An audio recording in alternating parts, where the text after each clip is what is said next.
Kuring asim kuring rek mere beja salah sahiji pengalaman kuring anu nepi ka ayeuna hese pisan dibawakeuna. Pengalaman anu nyieun kuring sadar bahwa arurang teh hirup teh berdampingan jeung makhluk-makhluk kararitu.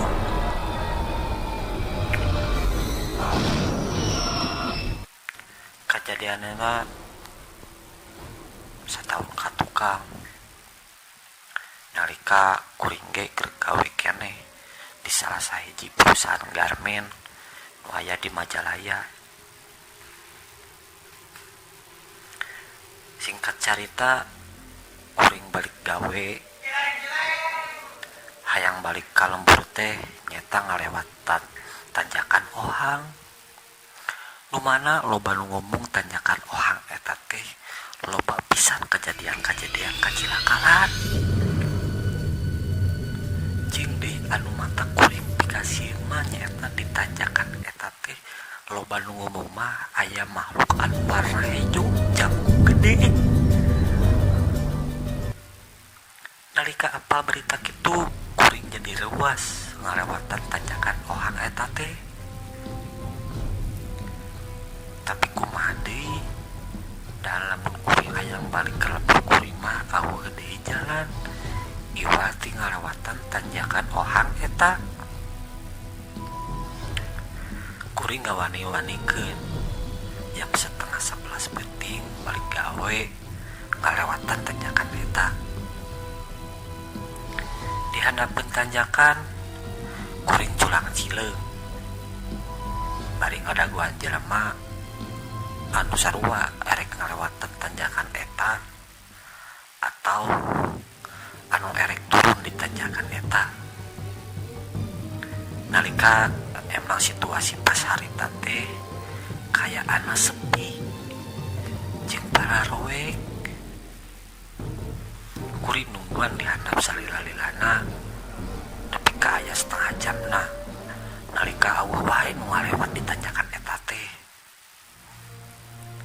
Kusabab kitu nya kuring ngawani-wanikeun kalewat ka tanjakan eta sok sanajan eueuh sasaha jeung pararoek. Nalika kuring da atuh pirang kuring teu balik ka imah mah. Singkat cerita kuring langsung ngegaskeun motor kuring nalika ngarah tereh ngalewatan di tanjakan eta teh. Pas ngalewatan tanjakan motor kuring ngaradak pareum nalika kuring mawana dina tilu di handap keneh. Motor kuring jojol ngalaunan teu pupuh nalika eta di tengah-tengah tanjakan. Apalagi tuh kuring langsung ngegajleng dina motor kuring bari nutun motor kuring sangkan nanjak nu tanjakan eta. Pas kuring nutun bari lumpat di tanjakan eta teh.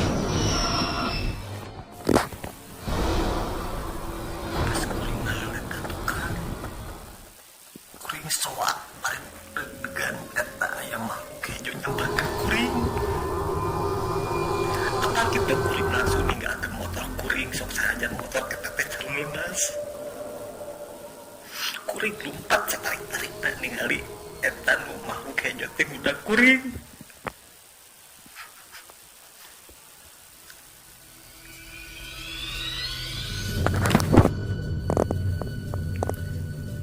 Nalika pas kuring lompat teh kuring geus teu kuat leuleus tuur ngadengdeng nalika kuring osot nyabun.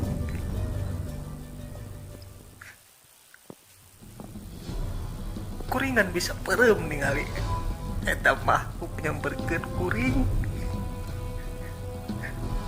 Kuring langsung pingsan nalika aya nu nepak kuring.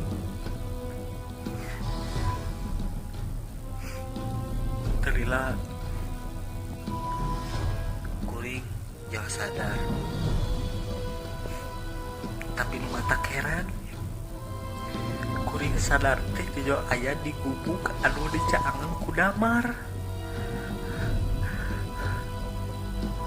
Apal kitu kuring langsung ngorejan dina eta gubuk. Pas ningali hareupeun eta gubuk, kuring langsung soak cida ningali hareupeun gubuk eta teh aya 2 kuda jeung 2 raja.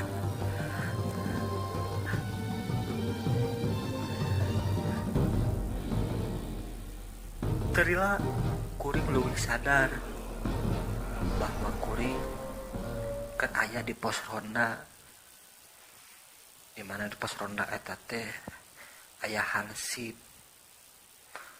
anu keur main catur. Puguh nu tadi ditanyakan makhluk warna hijau teh nyata hansip si goblok teh.